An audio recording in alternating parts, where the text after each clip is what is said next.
How do you lose weight to improve your cycling performance? As always, today we're going to be tackling this question by taking a look at the science. I'll be discussing manipulating carbs, fat, and protein to lose weight. Specifically, will cutting carbs from your diet help with weight loss or not? At the end of the video, I'll give you an example of an optimal day of eating to facilitate weight loss and optimal performance on the bike.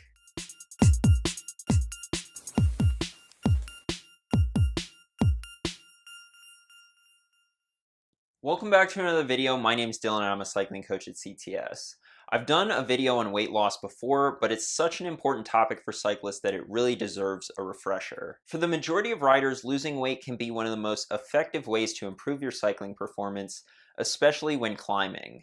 If you're not familiar with power to weight ratio, basically it's a way of measuring how strong a climber you are, and it's expressed in watts per kilogram. To display just how powerful losing excess body weight can be, let's take a look at an example. Let's say we have a 70 kilogram rider who can do 300 watts for 20 minutes, so that's 4.28 watts per kilogram. Now let's say we have a 65 kilogram rider riding right next to the first rider. The lighter rider would only have to produce 279 watts to keep up on a climb. Those who ride with a power meter know that an extra 21 watts on your 20-minute power could take months of training to achieve. Now, losing 5 kilograms of body weight is no easy task either, especially if you're already relatively lean, and oftentimes losing weight comes with a loss of power, but it's usually not enough to negatively affect power to weight ratio. In fact, most of the time, not too surprisingly, losing weight will increase your power to weight ratio unless you're starting to get really lean. If you're even a recreational cyclist, you probably already understand this.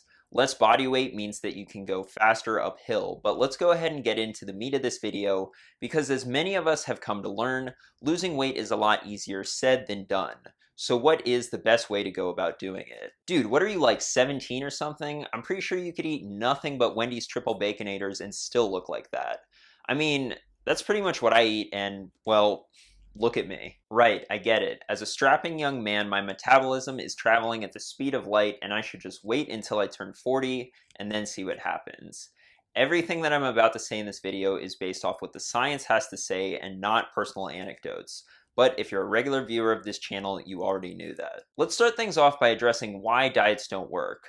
Most diets work in the short term by somehow getting you to restrict calories, which is necessary for weight loss. The problem is that counting calories and reducing how much you're eating without addressing what you're eating will lead to hunger, and living in a state of constant hunger is simply unsustainable.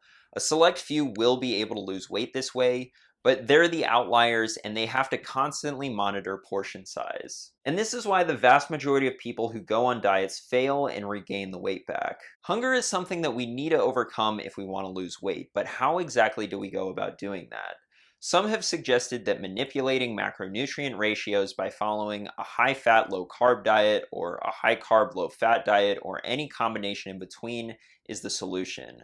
Let's see what the science has to say. This study comparing diets with different compositions of fat, protein, and carbohydrates took 811 overweight adults and put them onto 4 different diets with a range of different macronutrient ratios.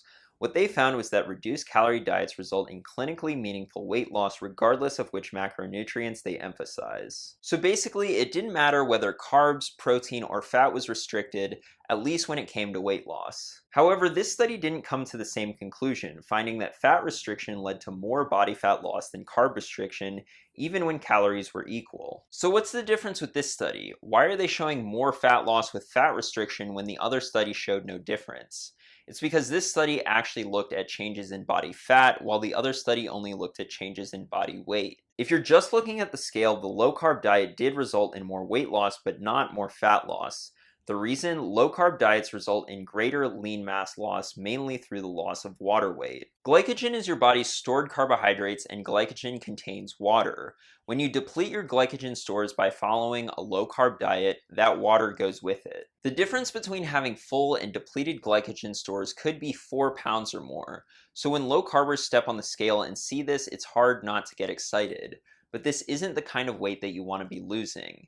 In fact, low-carb diets may have a negative impact on body composition even when done with regular exercise. This study on the effect of the ketogenic diet on body composition during resistance training had subjects complete an 8-week resistance training program on a ketogenic and non-ketogenic diet. Not surprisingly, the non-keto group gained almost a kilo of muscle, but the ketogenic group actually lost a small amount of muscle mass, and they concluded that the ketogenic diet might not be useful to increase muscle mass. This is somewhat ironic considering that the ketogenic and other low-carb diets are pretty popular right now amongst bodybuilders and gym rats. So I don't know if you guys knew this, but Hypergain Beast Mode Mass Gainer Raw Edition in the cupcake flavor has 0 grams of carbohydrates, so you don't have to worry about getting knocked out of ketosis when making those gains. Alright, but at the end of the day, gravity doesn't care whether you're lighter because you have less fat or less water. So in that sense, low carb still wins, right? Well, not exactly, because remember, our ultimate goal is to actually ride faster, and following a low-carb diet certainly won't help with that. This review on carbohydrate dependence in endurance athletes concluded that despite renewed popular interest in high-fat, low-carb diets for endurance sports, fat-rich diets do not spare carbohydrates or improve training capacity and performance, but instead directly impair rates of muscle glycogenolysis and energy flux. From this review on periodized nutrition for athletes, the ketogenic diet has received considerable attention in the popular press, and many claims have been made recently. However, it is important to realize that to date, not a single study has demonstrated performance benefits of a ketogenic diet. And the evidence that carbs improve performance is overwhelming. This 2011 meta-analysis that looked at 88 randomized crossover studies on carbohydrate consumption and endurance performance came to the conclusion that carbohydrates show a large benefit to performance. Basically, low carb is not the method that you should choose to lose weight or increase your cycling performance. Some have suggested adopting a low-carb diet in the off-season and then reintroducing carbs once the season starts, but remember that most of the weight that you lose on a low-carb diet is water weight, and once you reintroduce carbs again, you'll gain that water back. So right now you may be thinking, well, if low-carb isn't the answer, then surely low-fat is. I can eat all the white bread and Coca-Cola I want as long as I keep the amount of fat I'm eating to a minimum. No. That's not what I'm advocating for here either. And in fact, at least when it comes to weight loss, it may be beneficial to forget about macronutrients entirely and even forget about calorie counting. Yes, that's right, no calorie counting.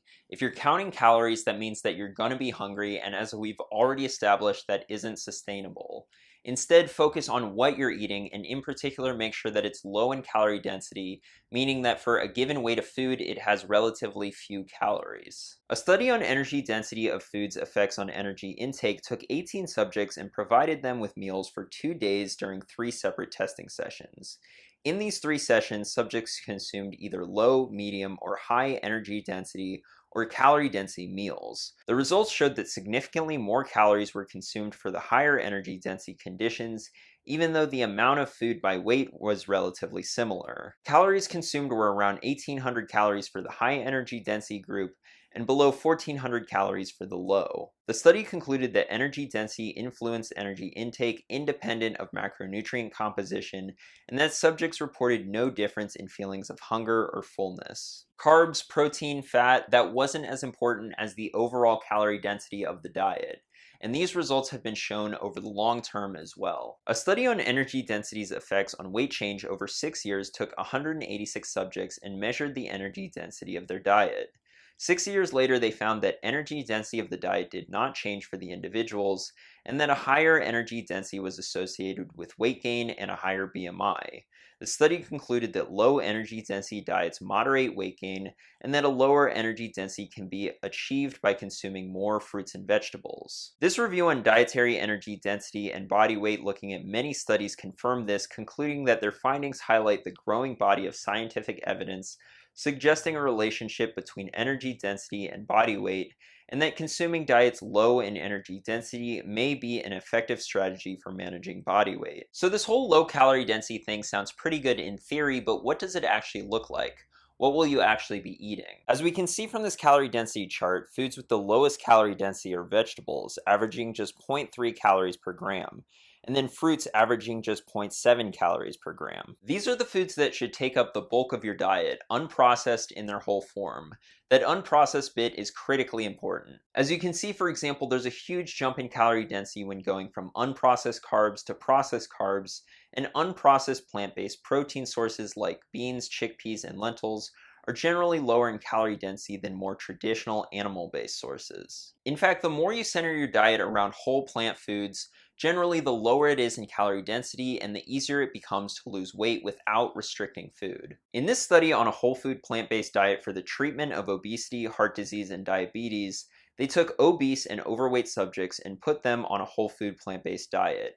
They concluded that to the best of our knowledge, this research has achieved greater weight loss at 6 and 12 months than any other trial that does not limit energy intake or mandate regular exercise, and these results have been confirmed in the literature. This is the reason why those following fully plant-based diets on average have the lowest BMI, even over vegetarians and pescatarians. This does not mean that a plant-based diet is the cure-all.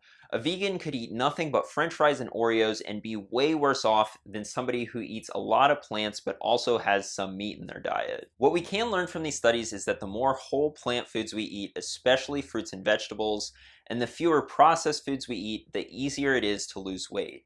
Let me take you into a day of eating for me so I can show you what this looks like. For breakfast, I usually have 2 bowls of oatmeal with a scoop of peanut butter or other nut butter, strawberries, blueberries, blackberries, and a banana. Notice how I didn't put amounts in here. That's because generally I don't measure. I eat enough to be satisfied, and a proper diet allows you to do that without gaining weight. For high intensity or long ride days, I'll make sure that I'm well fed with carbohydrates by either adding more oatmeal or an extra banana or 2 in the morning. Lunch may be beans and rice cooked with a ton of vegetables like broccoli, carrots, tomatoes, corn, spinach, kale, etc. And again, the portion size is just enough to leave you satisfied. Depending on my ride schedule, I'll snack on fruit throughout the day. And then for dinner, I may have black bean burgers with quinoa, potatoes, and a big salad of lettuce, onions, tomatoes, peppers, avocado, etc. Ugh. Dude, your diet looks like something that a barefoot drum circle guy with an ironic mustache and a man bun would eat. When you look at your meal, make sure that vegetables are taking up the majority of your plate. The exception to this would be right before a race or a very hard workout, because digestion may become an issue with such a fibrous meal in your stomach. The go-to on these days should be more simple, easy to digest carbohydrates, and if you want to see what your pre, during, and post-workout meals should look like, I made a whole video about it that I linked down in the description. The takeaway from this video is that other than fueling yourself properly with carbohydrates around your workouts, stop fixating on macronutrient ratios and calorie counting, and instead make sure that what you're eating is high quality in its whole form and mostly comes from plants, in particular fruits and vegetables. Thanks for watching, and if you found this information helpful, be sure to subscribe, like, and share it with your cycling friends. I'll see you in the next one.